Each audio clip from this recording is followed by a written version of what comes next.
Gebet beginnen. Dear Heavenly Father, thank you so much for this new day. Himmlischer Vater, wir danken dir so sehr für diesen neuen Tag. I thank you that you have provided the food for us in this hour.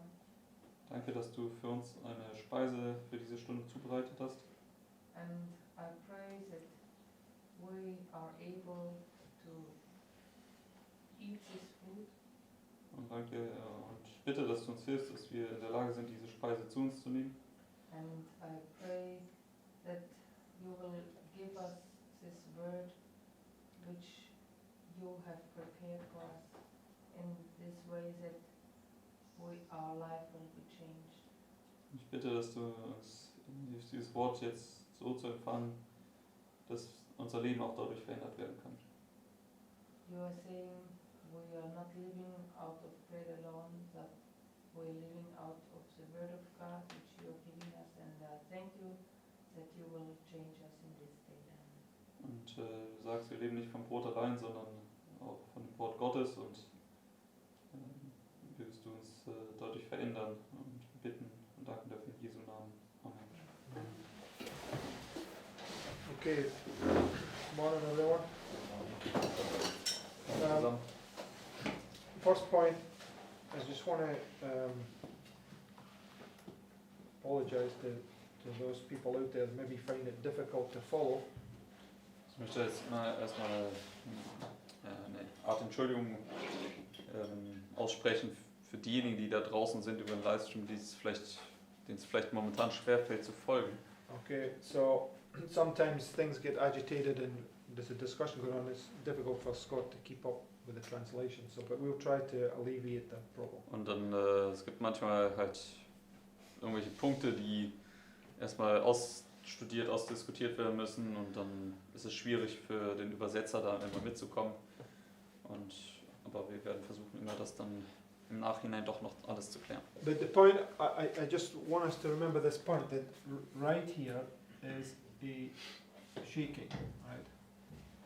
Der Punkt, an den ich euch erinnern möchte, ist, dass hier diese Erschütterung markiert ist. Okay, so what causes a shaking? Und was ruft diese Erschütterung hervor? Rising up. You know, the straight testimony doesn't actually cause the shaking. The straight testimony is Those who resist the straight testimony. yes, it's people rising up against the truth because it doesn't meet their ideas, right? Also sind diejenigen, die gegen dieses geradlinige Zeugnis, also gegen diese Wahrheit hier aufbegehren, weil sie nicht im Einklang ist mit dem, was sie sich vorstellen. So there's a nice principle. It says, when you come to God's word, it says, when you think you know something, remember that you know nothing at all, right? Und da gibt es ein schönes Prinzip, da sagt es, wenn du denkst, etwas zu wissen aus Gottes Wort, bedenke, dass du eigentlich noch gar nicht wirklich was weißt. So you must always be open to consider things that you had not considered. Du musst immer offen sein, Dinge nochmal neu zu betrachten, die du bisher noch nicht so betrachtet hast. And I think there's a nice principle. Let me just quickly find that in the Bible. One second. Da gibt es noch einen schönen Bibelvers dazu.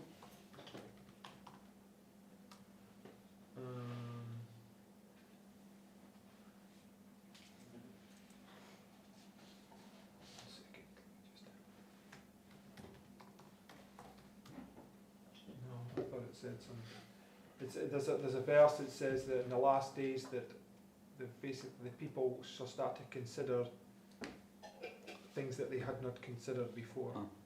You know this verse? I know what you mean. I mean, there's one thing in Jeremiah 23, I just read it this morning. But it's In the last days it says, verse 20. Jeremiah 23 verse 20. Jeremiah 23 verse 20. Ah, yes, there it is. Maybe that's not the one I was thinking, but it's Similar. I think there's two of them. I think this might be the other one.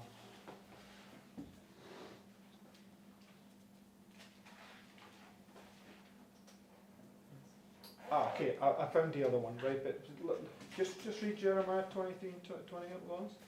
The anger of the Lord shall not return until he have executed, until he have performed the thoughts of his heart, In the latter days ye shall consider it perfectly. Okay, that's a good point. So, in the latter days, we're going to consider things that, because the Lord's going to bring things to pass, right? Also in den letzten Tagen werden wir Dinge vollkommen betrachten können, weil der Herr diese Dinge erfüllen wird. But go to Isaiah 52 and verse 15. Gehen wir zu Jesaja 52, Vers 15.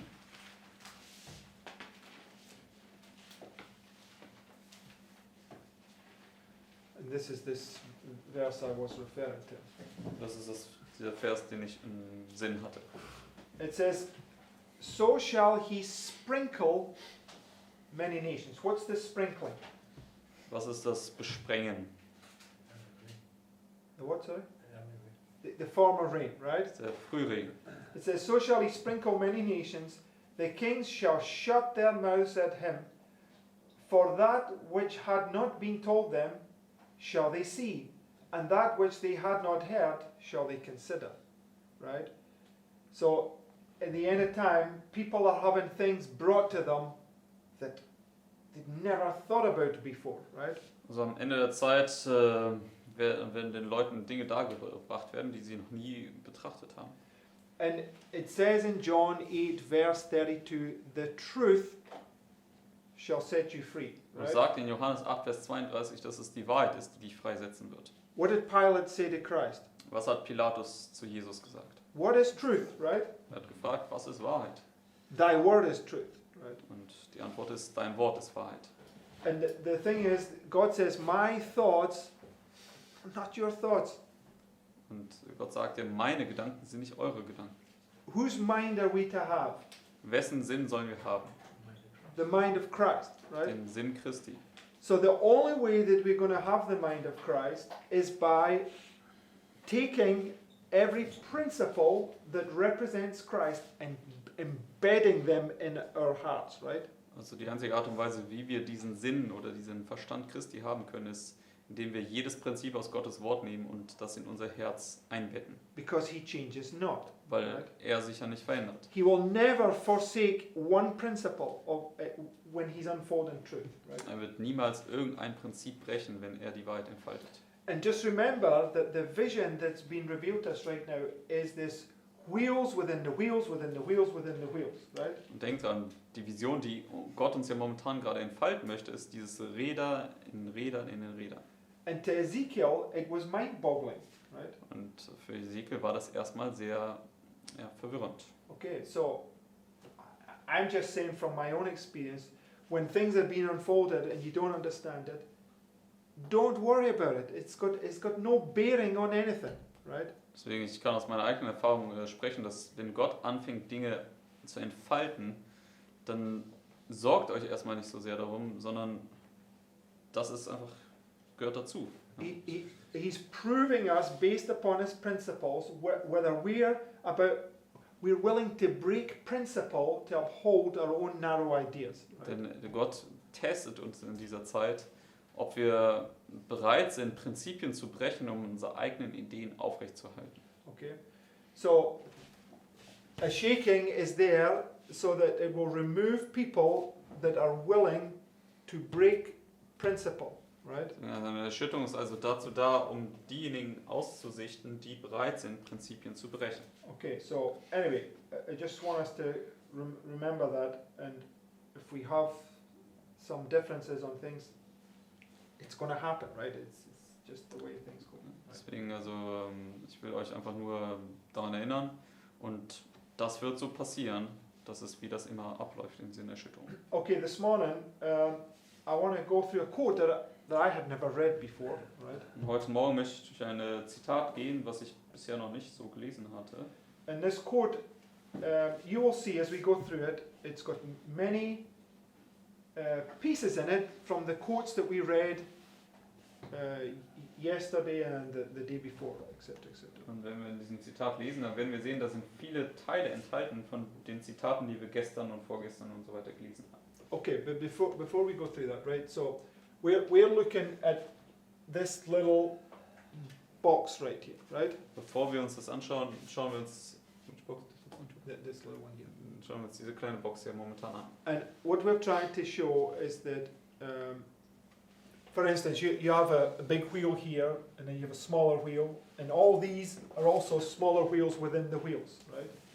Zum Beispiel, hier hat man jetzt dieses große Rad, dann hat man ein kleineres Rad, aber auch diese Boxen jeweils sind auch kleinere Räder wieder in dem größeren Rad. And the wheels are just might be smaller, but they're all based upon the same components, right?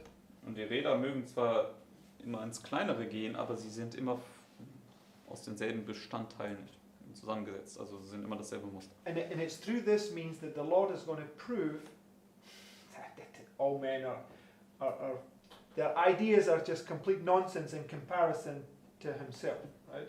Und es ist durch diese Muster, durch dieses Vorgehen, dass der Herr letztendlich beweisen wird, dass die Konzepte der Menschen einfach Nichtigkeit sind. So, but just from this, he shows that his principles and his whole plan of salvation is exactly the same, right?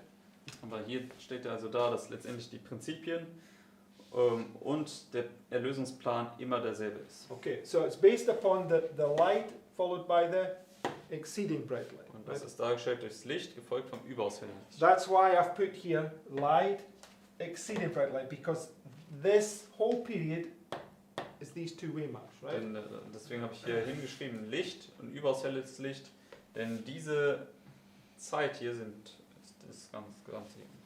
Now, the fact that there's the exceeding bright light is marked on August 11th, 1840, right, Und die Tatsache, dass das überaus helle Licht hier am 11. August 1840 markiert ist, would show us that we can also put it here, right? würde uns zeigen, dass das überaus helle Licht auch hier markiert ist. So if we put the exceeding bright light here, what would it tell us? Und wenn wir das hierhin markieren, was würde uns das sagen? Okay, there's two times the exceeding bright light is going to be manifested in this time period, right? Es zweimal gibt, dass das überaus helle Licht hier in dieser Zeit manifestiert werden wird. Okay, and that's important for us to consider, Und right? das ist wichtig, dass wir das betrachten.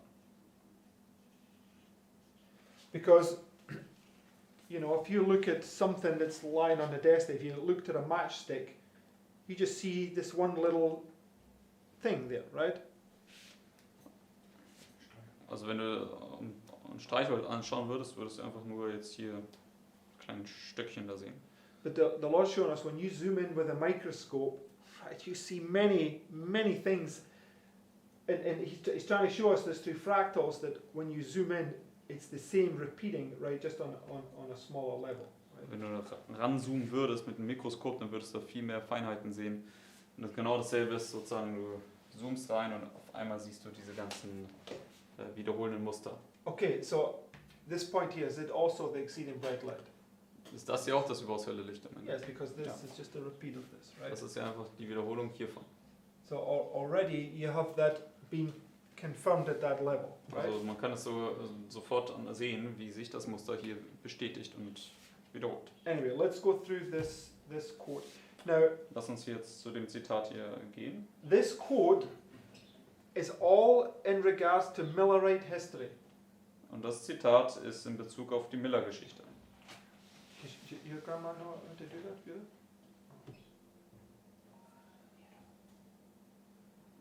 Okay, first paragraph. Also das ist jetzt 1 SG 144, erster Absatz. Elvira, hast du das? Mhm. Okay. It says, I saw a number of companies who seemed to be bound together by cords. Many in these companies were in total darkness. So who was in total darkness? Also wer war in völliger Finsternis?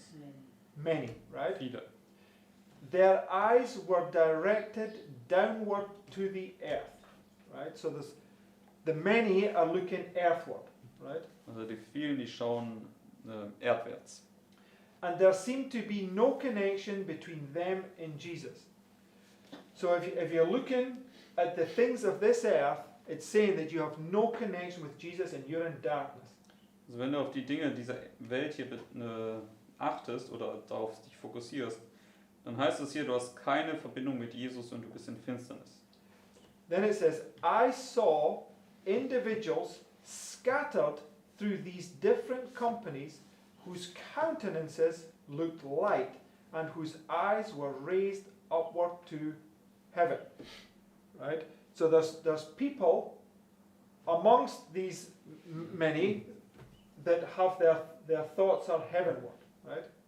Also da gibt es jetzt Leute unter dieser Gruppe, deren Augen jetzt himmelwärts gerichtet sind. It says, beams of light from Jesus, like rays of light from the sun, were imparted to them. An angel bid me look carefully, and I saw an angel watching over every one of those who had a ray of light.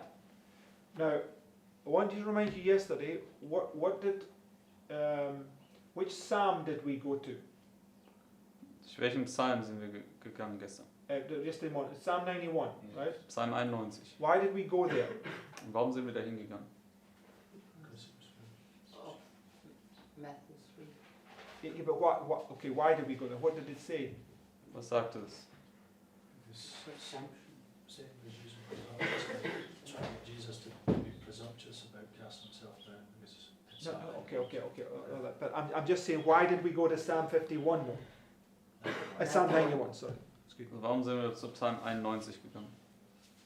Because Satan says angels have charge over thee, right? Weil in der Versuchung in der Wüste hat Satan ja gesagt, Engel haben oder wachen über dich und hat Psalm 91 zitiert. So Satan knew that in this time period that the angels had charge over you, right? Satan wusste, dass in dieser Zeit die Engel dich bewachen.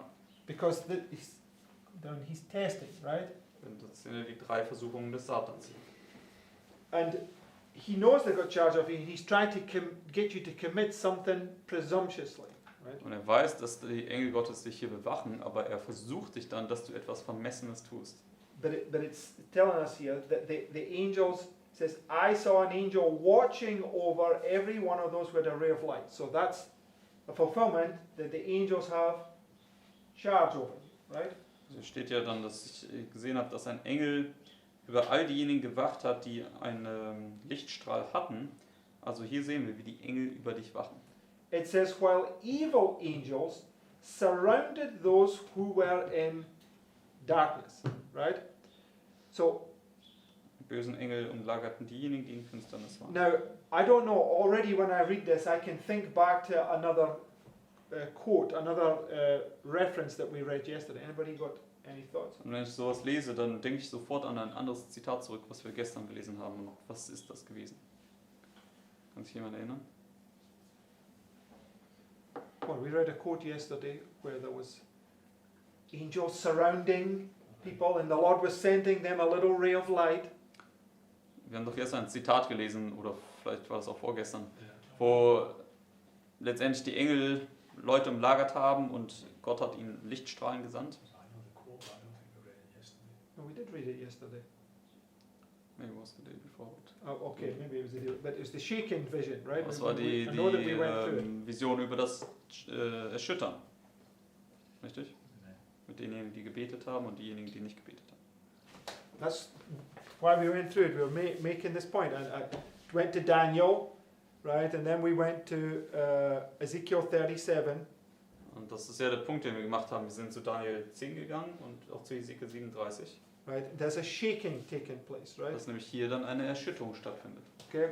And it says in that vision that when you're not prizing the little rays of light, the angels leave you and they go to those who are praying, the little praying company, who are seeking after that light, right? Und das war ja so, dass diejenigen, die das Licht nicht geschätzt haben, nicht gebetet haben, da haben die guten Engel sie dann verlassen und sind zu denen gegangen, die gebetet haben und das Licht wertgeschätzt haben. What did it call those who were not, those that were not earnestly pleading for the light? What did it call them? What terminology did it use? Diejenigen, die nicht ernsthaft um das Licht gefleht haben, was Ellen White sie bezeichnet?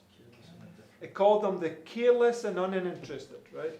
Sie wurden als die sorglosen und Uninteressierten bezeichnet. So it brings us exactly to this vision right here, because it's dealing with the careless, two groups, right? There's the little praying company and the careless and uninterested, right? Das bringt uns dann deswegen genau hier zu dieser Vision, denn es handelt hier von diesen 2 Gruppen vor dem Thron von den Sorglosen und Uninteressierten und von der kleinen betenden Schar. Okay, so it says, I heard the voice of an angel cry, fear God and give glory to him, for the hour of his judgment is come. Which message is that? Den ganzen ersten Absatz gelesen. Welche Botschaft ist das hier? Fürchte Gott und gibt ihm die Ehre, denn die Stunde seines Gerichts ist gekommen. First angel's message, right? Die erste Engelsbotschaft. Okay, so in Millerite history, where was the first angel's message? Where was it beginning to be given? In der Miller-Geschichte, wann ist die erste Engelsbotschaft gegeben worden oder wann hat es angefangen?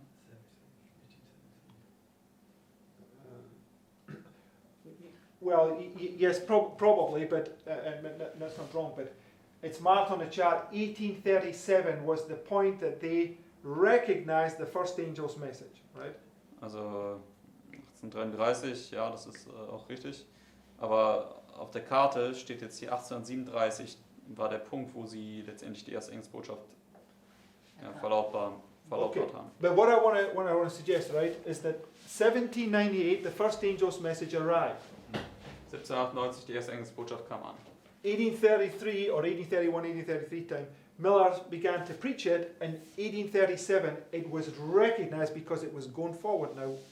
It was agitating a lot of things. 1833 ist sie dann verkündigt worden von Miller, aber 1837 ist sie sozusagen erkannt worden, denn es hat jetzt Leute sozusagen erreicht. Okay, and 1840 marked the point where it reached its greatest glory, right? 1840 markiert den Punkt, wo es jetzt die größte Herrlichkeit erhielt. So, what I want to suggest is that the light that's coming to them here, right, is the first angel's message, right? Was ich vorschlagen möchte, ist das Licht, was hier an sie herangetragen wird, die erste Engelsbotschaft ist. And that's in this time period, right?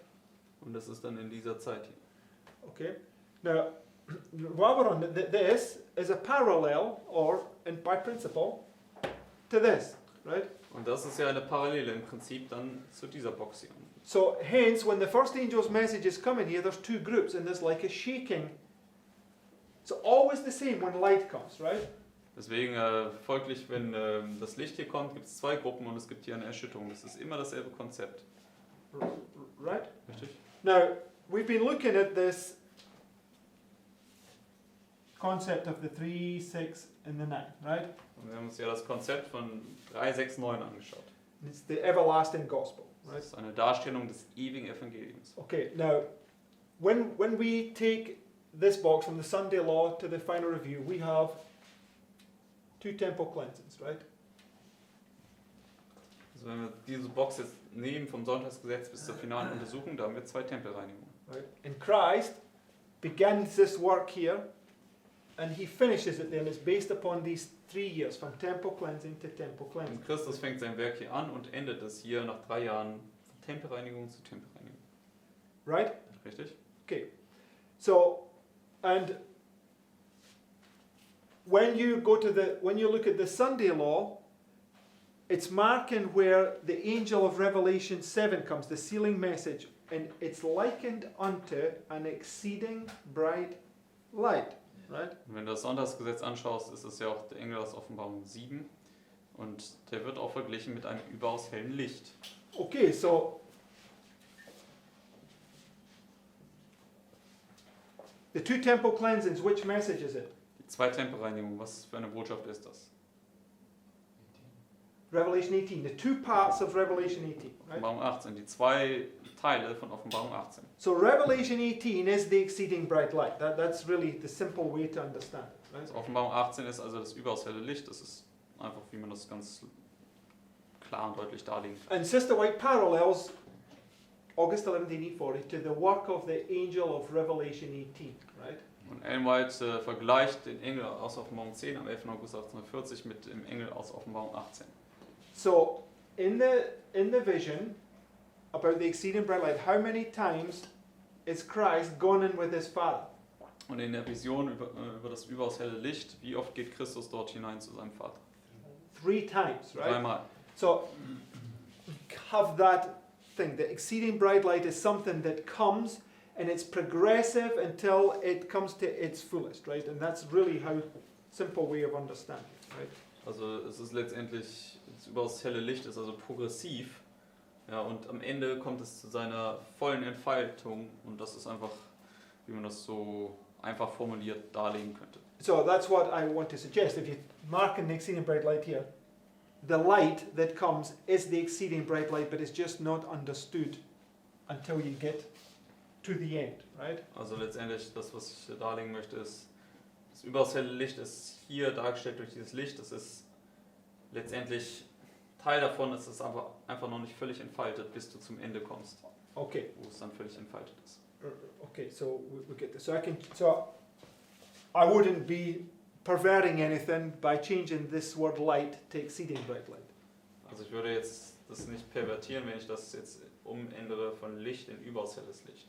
Right? Because God's dealing with man is ever the same, right? Gottes Handeln mit den Menschen ist immer dasselbe. So I'll just put exceeding bright light, right? Würde ich überaus helles Licht hier setzen. Okay, next paragraph. Nächster Absatz. And it begins, it says, a glorious light rested down upon these companies. So already you can see that this light that they were being given there is this glorious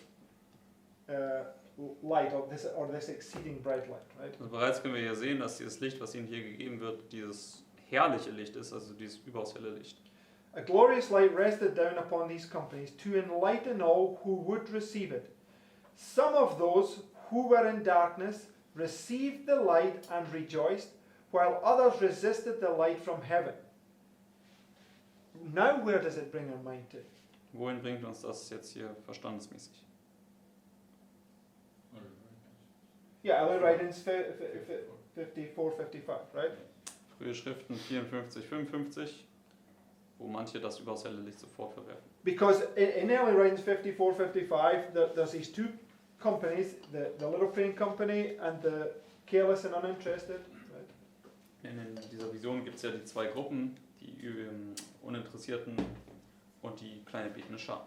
And it says when the exceeding bright light manifests itself, some of those that were careless and uninterested in darkness come and join with the little praying company, right? Das sagt aber, wenn das überaus helle Licht kommt, dann gibt es einige, die in der Gruppe der Sorglosen und Uninteressierten sind, die dann kommen und sich mit der kleinen betenden Schar zusammentun. So, paragraph 2 is marking this point, right? August 1184. Absatz 2 markiert also diesen Punkt hier, der 11. August 1840, You'll see more, which would be here, right? was dann auch das hier wäre. So the light arrives here, it's agitating all the way down, and eventually when it comes to its fullest, when the prediction comes to pass, some of them that are in darkness, they come and they join, right? Das Licht kommt hier an und es wird dann hier thematisiert und am Ende kommt es zu seinem Höhepunkt und letztendlich kommen dann einige aus der Finsternis raus, wenn die Vorhersage eintritt. Okay, so some of those who were in darkness received the light and rejoiced, while others resisted the light from heaven and said that it was deception to lead them astray. The light passed away from them and they were left in darkness, right? So when this light came, when the exceeding bright light comes, those that rejected, what does it say happened to them? Was passierte, als sie das überaus helle Licht verworfen haben in der anderen Vision? Their feet were left in perfect darkness, it says, right? Das hat gesagt, dass ihre Füße in vollkommener Dunkelheit zurückgelassen worden sind. It says, those who had received the light from Jesus joyfully cherished the increase of precious light which was shed upon them. Their faces lighted up and beamed with holy joy. So there's other visions that you can bring in now about August 11th, 1840, and it says that all those that received this light here, their faces lit up and they hastened from place to place. Wir können jetzt andere Visionen reinbringen, wo Ellen White sagt, am 11. August 1840 haben ihre Angesichter geleuchtet und sie sind dann von Stadt zu Stadt geeilt. It says, so I'll read that again, it says, their faces lighted up and beamed with holy joy, while their gaze was directed upward to Jesus with intense interest, and their voices were heard in harmony with the voice of the angel. Fear God, give glory to him, for the hour of his judgment is come. And as they raised this cry, I saw those who were in darkness thrusting them with side and with shoulder, right? So this is the shaking. The people that reject the light will rise up against those that hold to the light. Also das ist jetzt die Erschütterung. Diejenigen, die das Licht verwerfen, die stehen jetzt gegen das Licht auf.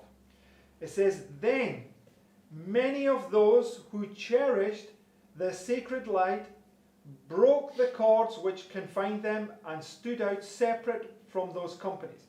So you can see that those that get affected by the light, those that cherish this light here and come and join the little praying company, they break the cords that were binding them to those other people, right? Wir sehen jetzt hier, es gibt dann einige, die letztendlich, wenn das Licht hier kommt, dann diese Stricke durchbrechen, die sie zuvor in der Finsternis gehalten haben.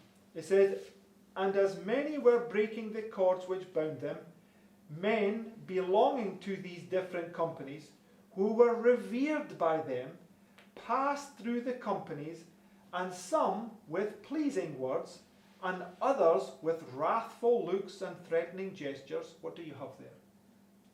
Also was haben wir jetzt hier? Wenn hier einige mit schmeichelnden Worten kommen und die anderen mit zornigen Blicken und drohenden Gesten, was stellt das dar? Come on, what do you have there? Character of the people. See. No.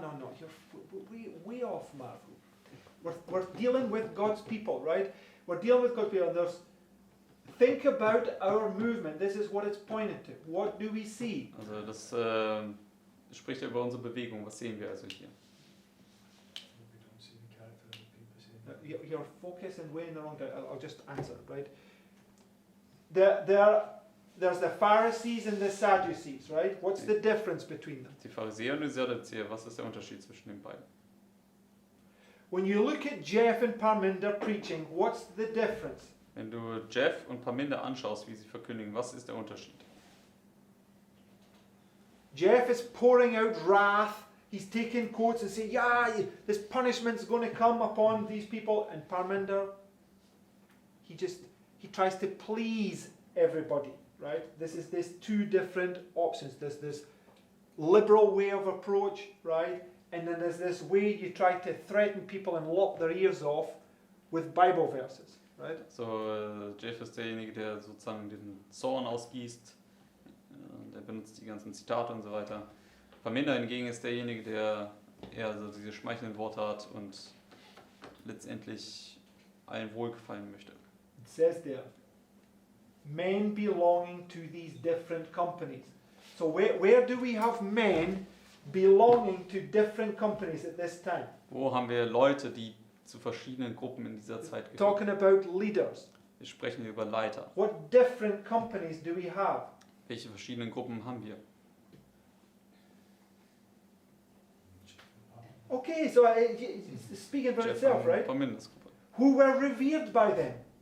die von ihnen verehrt worden sind. Question. Okay, yes, but when I look at this, there's so much unbelief. Yeah, you're just making that up. It just sounds nice, but it's written right there, right? I was just asking if that was a question. Also es steht ja hier geschrieben. I was asking. No, I was making a statement.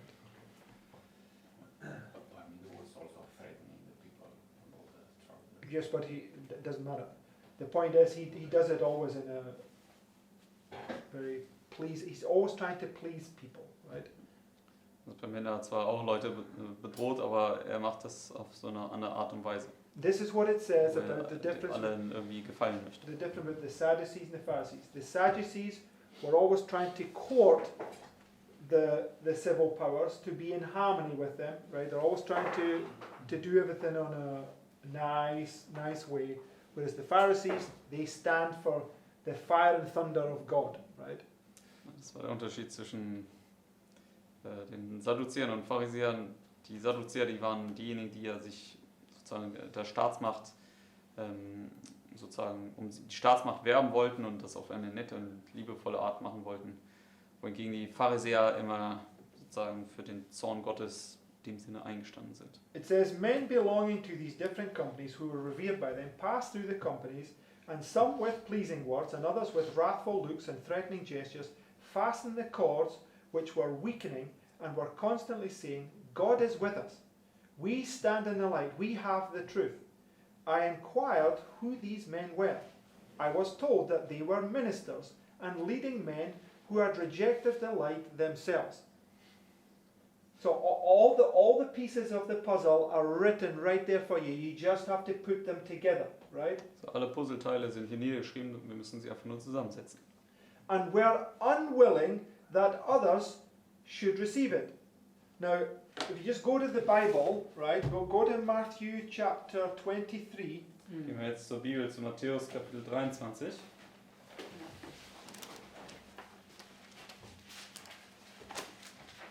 And go to verse 13. Matthäus 23, Vers 13. And Christ here is speaking to the Pharisees. Und Christus spricht hier zu den Pharisäern. It says, But woe unto you, scribes and Pharisees, hypocrites, for ye shut up the kingdom of heaven against men. For ye neither go in yourselves, neither suffer ye them that are entering to go in. There's that principle right there, right? Das ist das Prinzip genau hier dargestellt. Amen? Amen. Okay, so can we start putting away our doubts, right? Lass uns unsere Zweifel hinwegtun. And it says, I saw those who cherished the light, looking with interest and ardent desire upward, expecting Jesus to come and take them to himself. Soon a cloud passed over those who rejoiced in the light, and their faces looked sorrowful. I inquired the cause of this cloud. I was shown it was their disappointment. So where are we now? Wo sind wir jetzt hier? Sie sind jetzt bei der Enttäuschung angekommen. Wo sind? So there's a shaking, right? Es gibt also eine Erschütterung. It comes to its conclusion here when the exceeding bright light comes. Und das kommt zu seinem Abschluss, wenn das überaus helle Licht hier kommt. And then they're glorying in this light, right? Und dann freuen sie sich in diesem Licht. And then a cloud comes. It says it's their disappointment, Und right? dann kommt eine Wolke und es sagt, das ist ihre Enttäuschung gewesen. Where are we? Wo sind wir? Here, right? This first disappointment, right? Am 19. April hier bei der ersten Enttäuschung. Still dealing with the same people, right? Handelt ja immer noch von denselben Leuten. Hasn't changed at all. It's still dealing with this. The whole thing's the same, right? Es handelt immer noch von denselben Leuten. Es hat sich jetzt hier nicht irgendwie geändert. Es ist immer noch dieselbe Vision. The time when they expected their Savior had passed, and Jesus had not come.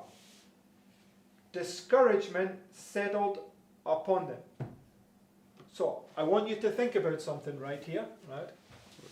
Diese Entmutigung kam über sie.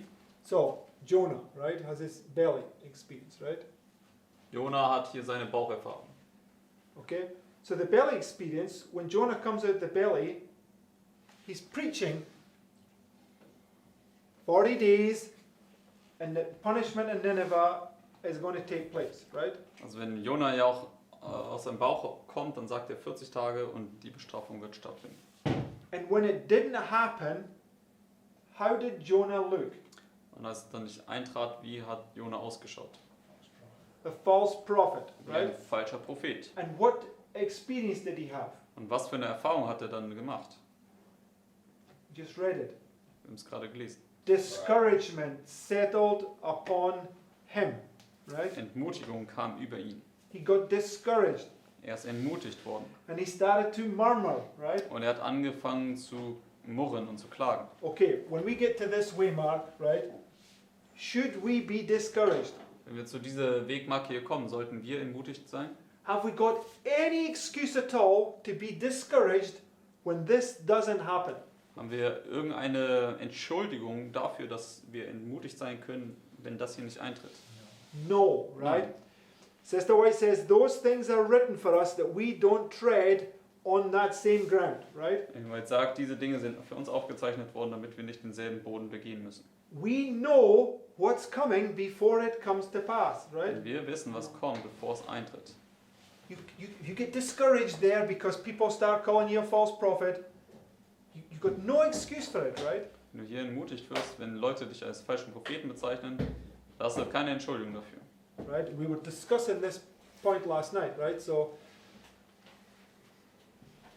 the midnight cry is the cross, right? Der Mitternachtsruf ist auch das Kreuz. Now, I just want to show us something. Und ich möchte noch etwas zeigen. Um,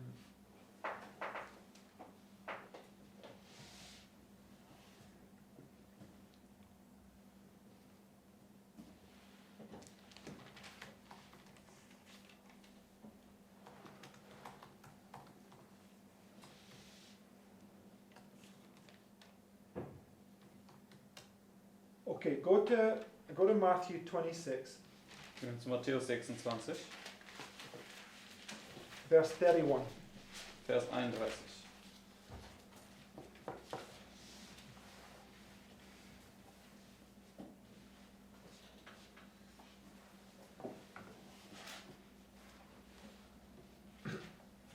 It says, Then saith Jesus unto them, All ye shall be offended because of me this night, for it is written, I will smite the shepherd, and the sheep of the flock shall be scattered abroad. Vers 31 haben wir gelesen. Okay, so it says it is written, right? Und sagt, es steht geschrieben. So go to Zechariah 13 and verse 7. Gehen wir jetzt zu Sacharja 13, Vers 7.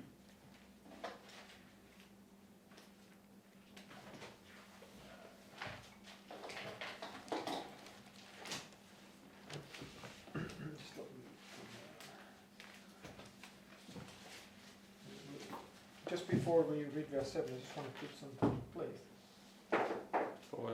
Bevor wir Vers 7 lesen, lasst mich etwas am Platz setzen. Okay, so just let's read down from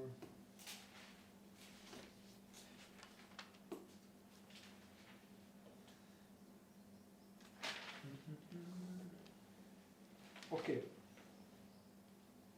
Let's read from verse 1. Lass uns beginnen in Vers 1. It says, In that day there shall be a fountain open to the house of David and to the inhabitants of Jerusalem for sin and for uncleanness, right?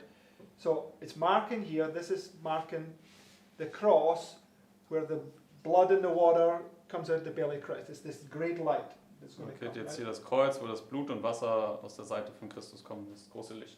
Okay, so we know that this in the midnight cry where you come face to face with death is where we have our final test, right? It's our final cross experience. Und wir wissen, dass hier im Mitternachtsruf, wo wir mit dem Tod ins Angesicht kommen, unser finaler Test ist.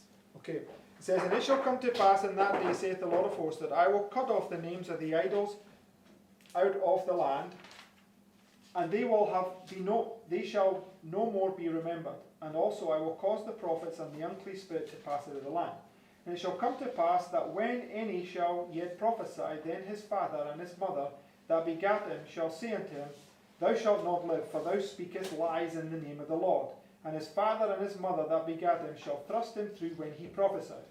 And it shall come to pass in that day that the prophets shall be ashamed every one of his vision, when he hath prophesied, neither shall they wear a rough garment to deceive. But he shall say, I am no prophet, I am a husbandman, for man taught me to keep cattle from my youth. And one shall say unto him, What are these wounds in thine hands? Then he shall answer, These are they which I was wounded in the house of my friend. Okay? Bis Vers 6. Who is this person right here? Or what is this person right here? Und was ist diese Person? Wer ist diese Person? False. It's a false prophet, right? Also in den Versen ist es ein falscher Prophet. What's wrong with his hands? Und was ist das Problem mit seinen Händen? He's got pierced, his hands have been pierced, right? Seine Hände sind durchstochen. Okay? And verse 8. Vers 8, Verse 7. Vers 7. Awake, O sword, against my shepherd, and against the man that is my fellow, saith the Lord of hosts. Smite the shepherd, and the sheep shall be scattered. Right? This is what Christ said. All ye shall be offended of me this night, for it is written, Smite the shepherd, and the flock shall be scattered. Und das ist ja, was Christus gesagt hat in Matthäus, das ist, was passieren wird.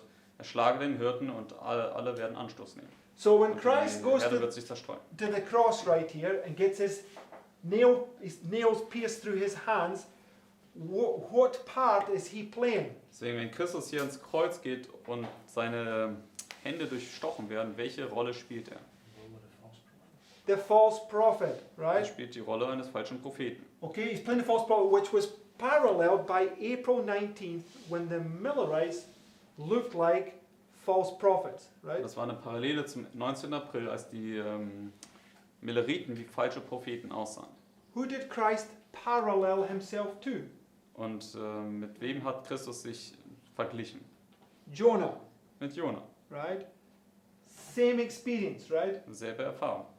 Okay, so understand it. So their disappointment was based upon them looking like false prophets, right? Also ihre Enttäuschung basierte darauf, dass sie wie falsche Propheten aussahen. And it's going to test you, right? When you're made to look like a false prophet, it's going to test you.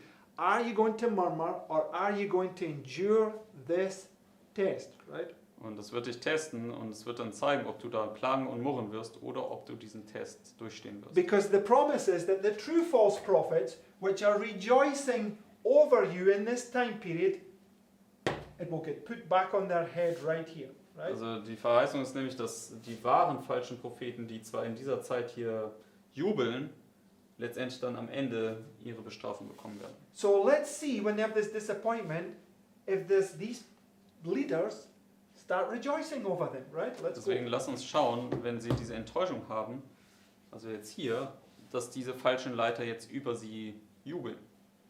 Lass uns zurück zur Vision gehen.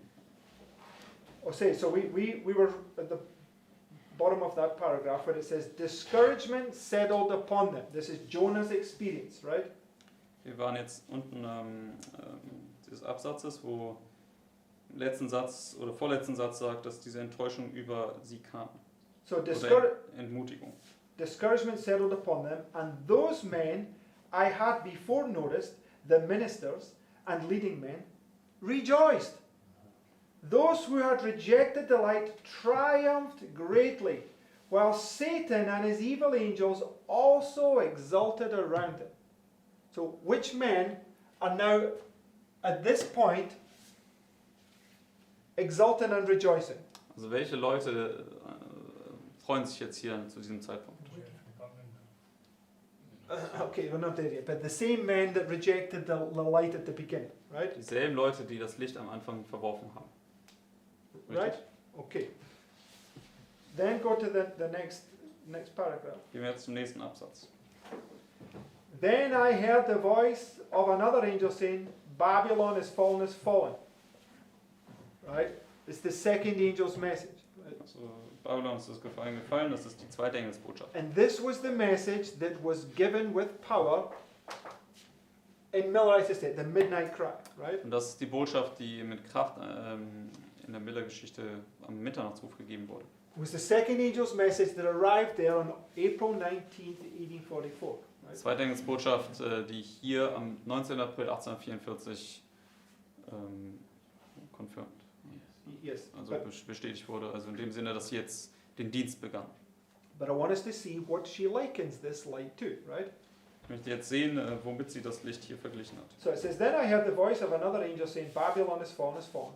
A light shone upon those desponding ones, and with ardent desires for his appearing, they again fixed their eyes upon Jesus. Then I saw a number of angels conversing with the second angel who had cried, Babylon is fallen, is fallen. And these angels raised their voices with the second angel and cried, Behold, the bridegroom cometh. So we're at Matthew 25 and verse 6, right here, right? Dann Matthäus 25, Vers 6, genau hier. Go ye out to meet him. The musical voices of these angels seemed to reach everywhere. An exceeding bright and glorious light shone around those who had cherished the light which had been imparted to them. So what's light is right here. Welches Licht ist hier? Das überaus helle Licht. The exceeding bright light, right? Das überaus helle Licht. It's showing you that it's always there. It's always marking the arrival of that light and then the fulfillment of that light. Also in dem Sinne, es ist immer dieses Ankommen dieses Lichts und dann die Erfüllung am Ende dieses Lichts. Okay, so Their faces shone with excellent glory, and they united with the angels in the cry, Behold, the bridegroom cometh. And as they harmoniously raised the cry among these different companies, those who rejected the light pushed them, and with angry looks scorned and derided them. But the angels of God wafted their wings over the persecuted ones. What do we see now again? Was sehen wir jetzt hier wieder? Same thing as in the vision. Okay, Scott, be more specific. What do we see? What are we likening this to? Womit können wir das jetzt hier vergleichen? Was sehen wir? The shaking, Das right? ist wieder die Erschütterung. In the shaking vision, it says that there's two groups. There's this group in darkness, right? And then there's a group in light, and the angels are wafting their wings over them to dispel the darkness, right? Der Vision der Erschütterung, das sehen wir die eine Gruppe, die letztendlich da in Finsternis ist und die andere, die betet, und bei der betenden Gruppe kommen die Engel und den Flügeln vertreiben die Finsternis. So it says, But the angels of God wafted their wings over the persecuted ones, while Satan and his angels were seeking to press their darkness around them, to lead them to reject the light from heaven. Right? And that's the experience that you have there. You're going to be tempted to reject your past experience. Das Right? ist die Erfahrung, die wir hier haben werden. Du wirst versucht werden, deine vergangene Erfahrung hier zu verwerfen. So it's teaching us, you have a shaking there, right? And then Lehrt uns also, du hast eine Erschütterung hier und auch eine Erschütterung dort. right? And when you come down to this line, is the shaking of the earth, Wenn du hier runterkommst zu dieser Linie, das ist die Erschütterung der Erde, shaking of the heavens and the earth, right? und dann hier die Erschütterung des Himmels und der Erde. Two shakings. Zwei Erschütterungen. It's just showing you the exact same principle in this thing, right? Because whenever there's two companies, one in darkness, the other one's receiving the light, there's a shaking going on, right? Zeigt uns immer genau dasselbe Prinzip. Also immer eine Gruppe ist in Finsternis, die andere im Licht, und es findet eine Erschütterung jeweils dann statt. Okay, so what's it telling us about this down here? Deswegen, was lehrt uns das folglich dann über das unterste Faktor? Two shakings, right? Zwei Erschütterungen.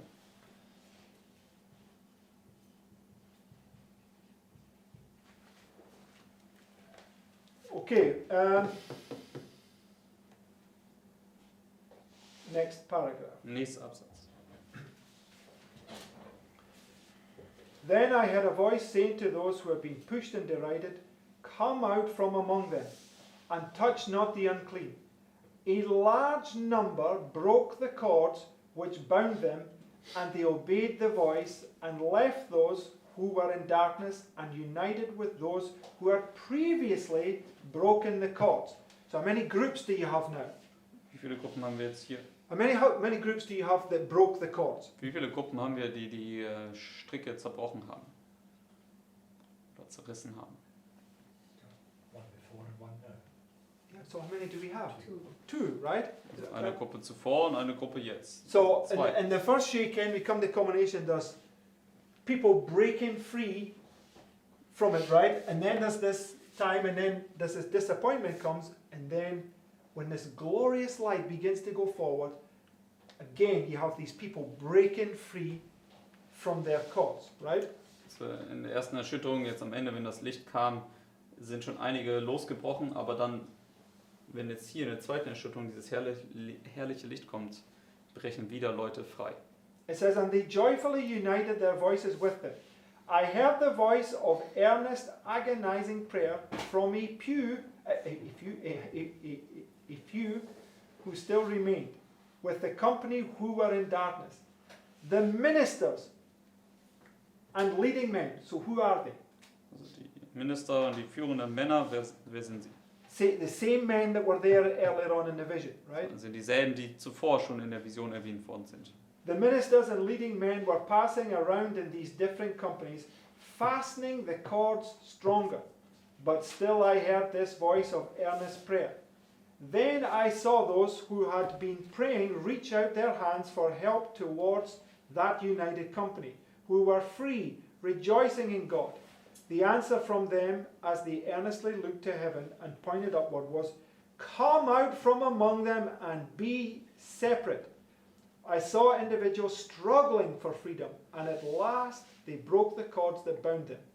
They resisted the efforts which were made to fasten the cords tighter, and would not heed the repeated assertions, God is with us, we have the truth with us. individuals continued to leave the companies who were in darkness and joined the free company, who appeared to be in an open field raised above the earth. So where are they? Also wo sind sie?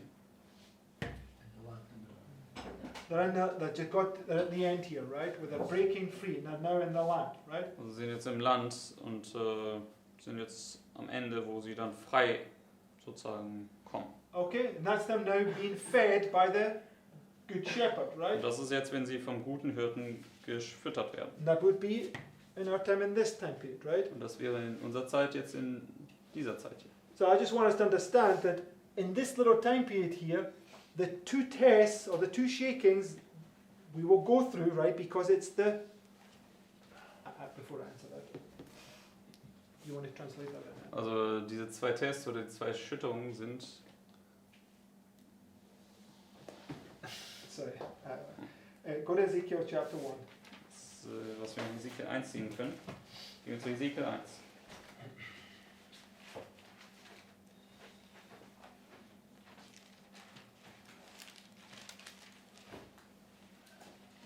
So, Ezekiel chapter 1 is here, right? It's marking this point where the light comes, right? Ezekiel Kapitel 1 ist hier, wo das Licht kommt. Verse 4. Vers 4. I looked and behold, a whirlwind came out of the north. So what the vision that Ezekiel's seeing, what is it likened unto? Diese Vision, die Ezekiel sieht, womit wird sie verglichen? A whirlwind, right? Mit einem Wirbelsturm. And the Bible says, doth not nature teach you? Und die Bibel sagt, lehrt dich die Natur nicht. What does nature teach us about a whirlwind? Und was lehrt uns die Natur über einen Wirbelsturm? Yes, right. We have this. Right,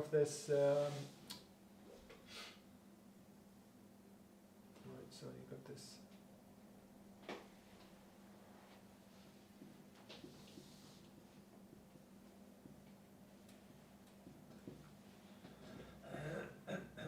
Okay, so excuse my art's not the best. Obviously, that whirlwind is going down, but in the middle here you have this little time of peace, right? Also hier in der Mitte haben wir diese kleine Zeit des Friedens. Okay, so what's either side of it? Und was jeweils auf beiden Seiten? Trouble. Yeah, two. There's trouble on one side and there's trouble on the other, right? Also es ist Trübsal auf einer Seite, Trübsal auf der anderen. Okay, so when he sees the vision of this whirlwind right here, it's these two shakings and the peace in the middle, right? Wenn er jetzt diese Vision des Wirbelsturms sieht, sind das diese zwei Erschütterungen mit der kleinen Zeit des Friedens in der Mitte. But in a whirlwind, we understand this, when the whirlwind goes over, you have this time of peace. What do you know is coming? Also wenn du aber diesen Wirbelsturm hast und der Wirbelsturm jetzt erstmal vorbei ist, was weißt du, was kommt? Also wenn du in dieser kleinen Zeit des Friedens bist. The storm is going to come back and it comes back worse than it was the first time. Du Right? weißt, wenn du in dem Augenblick des Sturms bist, dass der Sturm wiederkommen wird und wenn er wiederkommt, wird es noch schlimmer sein als zuvor. Okay, all these, Christ always took things of nature to teach us spiritual lessons, right? Christus hat immer Dinge aus der Natur genommen, um uns geistliche Lektionen zu lehren. Right? They all have a purpose. Sie haben alle einen Sinn und Zweck. Okay, so go back to the quote and we're trying to finish Lass this. uns zurück zum Zitat gehen und lass uns damit abschließen. It says, who appeared to be in an open field raised above the earth. Their gaze was upward, and the glory of God rested upon them, and they shouted the praises of God. They were united and seemed to be wrapped in the light of heaven. Around this company were some who came under the influence of the light, but who were not particularly united to the company. Okay, right? What do we see? Was sehen wir hier? Dass einige zwar unter den Einfluss des Lichtes kamen, aber sich nicht wirklich der Gruppe angeschlossen haben. First fruits of the Gentiles, or the first fruits of the heathen coming. The division on some of them going back to Okay. Okay, so this point, right? If we this, right, is this, right? Also das hier ist auch das. So they're now here and they're now marked in the land, right?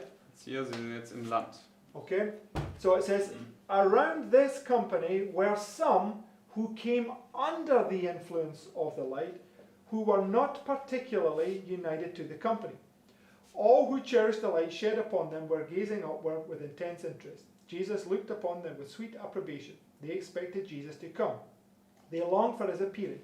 They did not cast one lingering look to earth. Again, I saw a cloud settle upon the waiting ones. I saw them turn their weary eyes downward. I inquired the cause of this change, said my accompanying angel. They were again disappointed in their expectations. Right? So they expected Christ to come, but he didn't come, right? October 26th. Also sie haben erwartet, dass Christus hier am 22. Oktober kommt, aber er kam nicht. Okay, we're not to have a disappointment, right? Aber wir sollen dort keine Enttäuschung haben. Because we know exactly what's going to happen before it comes to pass. Denn wir wissen genau, was kommen wird, bevor es eintritt. Okay, so when that disappointment came, right?